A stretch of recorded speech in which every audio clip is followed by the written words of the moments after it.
Hello दोस्तों, आज के क्लास में हम देखने वाले हैं हिंदी का एक चैप्टर जिसका नाम है नाखून क्यों बढ़ते हैं। इसमें हम लोग देखते हैं नाखून क्यों बढ़ते हैं। हजारी प्रसाद द्विवेदी के द्वारा लिखा गया एक चैप्टर। हजारी प्रसाद द्विवेदी ने क्या लिखा है नाखून के बारे में, ये आज के क्लास में हम पढ़ेंगे। लेकिन सबसे पहले हम हजारी प्रसाद के जीवन परिचय को देख लेते हैं। हजारी प्रसाद का जन्म 1907 ईस्वी में हुआ था और इनके जन्म स्थान का नाम आरत दुबे का छपरा था, बलिया जिला में, उत्तर प्रदेश। लेकिन इनके गांव का नाम था आरत दुबे का छपरा। क्या नाम था? आरत दुबे का छपरा। आरत दुबे का छपरा, जिनकी मृत्यु हजारी प्रसाद द्विवेदी की मृत्यु हो जाती है 1979 ईस्वी में, दिल्ली में हो जाती है। इनके बीच ये बहुत सारे कार्य करते हैं, बहुत सारे कविताएं लिखते हैं, जिनमें हम आपको कुछ प्रमुख रचनाएं दिखाए हैं। पहली रचना अशोक का फूल। आपसे एग्जाम में बहुत बार पूछ चुका ये क्वेश्चन। अशोक का फूल के रचनाकार कौन है? हम लोग हमेशा कहानियों के लेखकों के नाम को याद करते हैं, लेकिन यहाँ पर जो प्रश्न दिया हुआ है वो प्रश्न दे देता है कि अशोक के फूल पुस्तक या कहानी के लेखक कौन है? कहानी के लेखक कौन है? तो हम बताएंगे अशोक के फूल कहानी के लेखक कौन है बबुआ? हजारी प्रसाद। चलिए, और एक यहाँ पे लिखा गया कल्पलता, विचारों एवं वितर्क इत्यादि बहुत सारे लिखे हुए हैं। आप किताब भी देख लें एक बार, बहुत सारे लिखे हुए, सबको लिखना संभव नहीं था, इसलिए हमने इतना ही लिखा। चलिए, हजारी प्रसाद द्विवेदी को कुछ पुरस्कार भी मिला हुआ है, जिस पुरस्कार में पहला पुरस्कार इनका था साहित्य अकादमी पुरस्कार। इन्होंने साहित्य अकादमी पुरस्कार जो लिखा, साहित्य अकादमी पुरस्कार जो इन्हें मिला है, आलोक पर्व नामक एक कहानी पर इन्हें साहित्य अकादमी पुरस्कार भी मिला हुआ है। इसको आप लोग याद रखेंगे कि हजारी प्रसाद द्विवेदी को किस साहित्य पर साहित्य अकादमी पुरस्कार मिला हुआ है, तो आलोक पर्व पर इनको मिला हुआ है। उसके बाद मैं आपको लास्ट में बता दूं कि नाखून क्यों बढ़ते हैं, जो हम पढ़ने वाले हैं, जो हम लोग कहानी पढ़ने वाले हैं, नाखून क्यों बढ़ते हैं, यह एक ललित निबंध है। यह क्या बबुआ? एक ललित निबंध, निबंध नहीं, ललित निबंध। मैं आपको निबंध और ललित निबंध में अंतर इस वीडियो में नहीं बल्कि अगले वीडियो में बताऊंगा। चलिए, मैं ललित निबंध और निबंध के बारे में क्या अंतर है दोनों में, ये मैं आपको अगली वीडियो में बताऊंगा। फिलहाल में हम चैप्टर की तरफ चलते हैं, पाठ की तरफ चलते हैं। आखिर लेखक क्या बताना चाह रहे हैं नाखून के बारे में? जो बार बार नाखून बढ़ जाता है, हमारे नाखून बढ़ जाते हैं, आखिर ये बढ़ती क्यों? प्रश्न हमारा यही है सर, आखिर नाखून क्यों बढ़े? प्रश्न हमारा यही। पूरे चैप्टर में ही एक प्रश्न खड़ा किया गया है, नाखून क्यों बढ़ते हैं। हजारी प्रसाद द्विवेदी कुछ एक्सप्लेन करने की कोशिश करेंगे कि आखिर नाखून क्यों बढ़ते हैं। तो चलिए चैप्टर की तरफ चलते हैं। चैप्टर का नाम है नाखून क्यों बढ़ते हैं। चलिए, करें कि बच्चे कभी कभी चक्कर में डाल देने वाले प्रश्न कर बैठते हैं। अल्पज्ञ पिता बड़ा दयनीय जीव होता है। मेरी छोटी लड़की ने जब उस दिन पूछ दिया कि आदमी के नाखून क्यों बढ़ते हैं, तो कुछ सोच ही नहीं सका। हर तीसरे दिन नाखून बढ़ जाते हैं। बच्चे कुछ दिन तक अगर उन्हें बढ़ने दे तो माँ बाप अक्सर उन्हें डांटा करते हैं, पर कोई नहीं जानता कि ये अभागे नाखून ये क्यों इस प्रकार बढ़ा करते हैं। काट दीजिए, चुपचाप दंड स्वीकार कर लेंगे, पर निर्लज अपराधी के भांति छूटते ही सिंध में हाजिर। आखिर ये इतना बेहया क्यों है?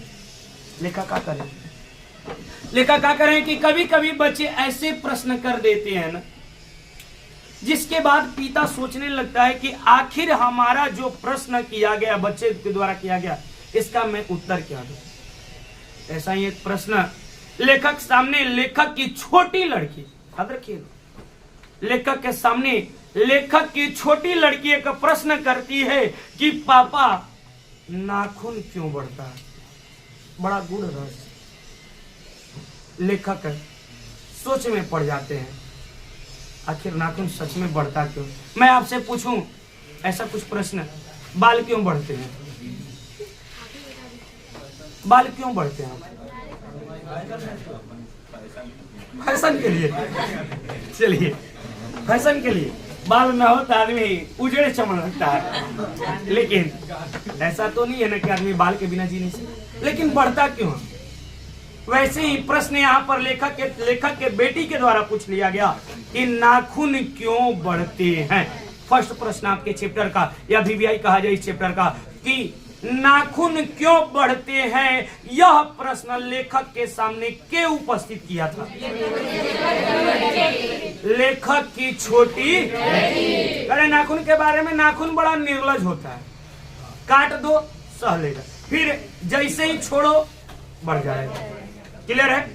लेखक कहते हैं कि आजकल जब नाखून बढ़ रहा है, जो नाखून बढ़ रहा है वो नाखून इस तरह से बढ़ रहा है कि थोड़ा बढ़ जाए तो आजकल के माता पिता उसे लड़के को या लड़कियों को डांटने लगते हैं कि आखिर नाखून क्यों बढ़ा। लेकिन हम जानने की कोशिश करते हैं कि आखिर नाखून का इतिहास कितना वर्ष पुराना है। आखिर इस नाखून का इतिहास कितना वर्ष पुराना है। आखिर ये नाखून जो बढ़ रहा है वो क्यों बढ़ रहा है? क्या हमारे शरीर में इसका कोई उपयोग है या उपयोग था? ये सब आगे की कहानियों में हम लोग चर्चा करेंगे। चलिए लेकर चलते हैं। कुछ लाख ही वर्षों की बात है जब मनुष्य जंगली था। कुछ लाख पहले हम वर्ष चले जाएं तो मनुष्य जंगली था, यानी वन मानुष। कहाँ रहने वाला था? वन में रहने वाला था। चलिए, उसे नाखून की जरूरत थी। वन मानुष जब मनुष्य था तो उसे नाखून की जरूरत थी।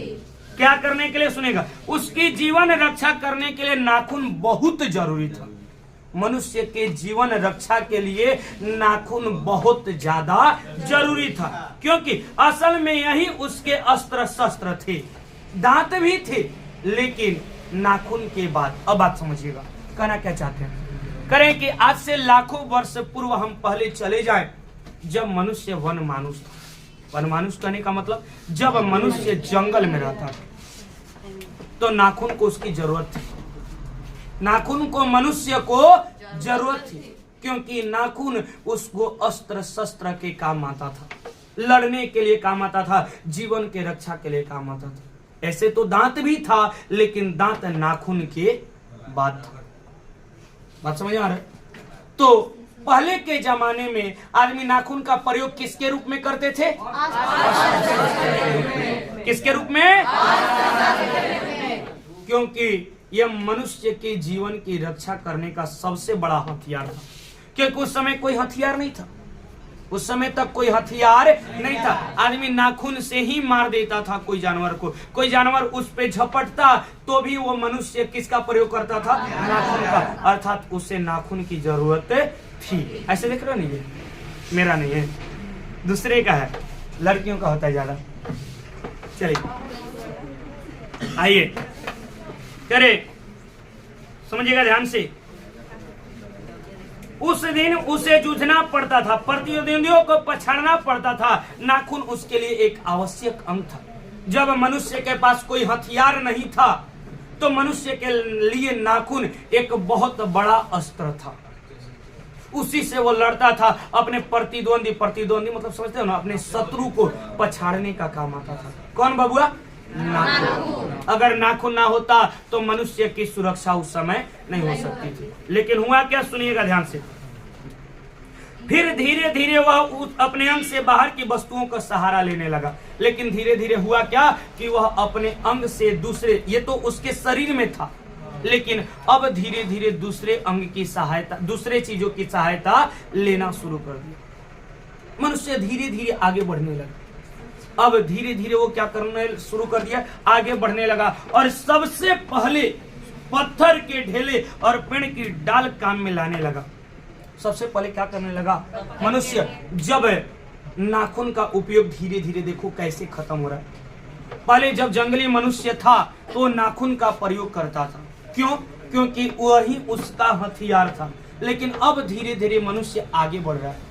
धीरे धीरे मनुष्य क्या कर रहा है बाबू? आगे बढ़ रहा है। और आगे बढ़ रहा है तो कैसे बढ़ रहा है? समझिएगा ध्यान से। कैसे? सबसे पहले क्या किया, मैं इसे मिटा लेता हूं क्योंकि ये आप लोग लिख लिए होंगे, मिटा लेता हूं, स्क्रीनशॉट ले सकते हैं। चलिए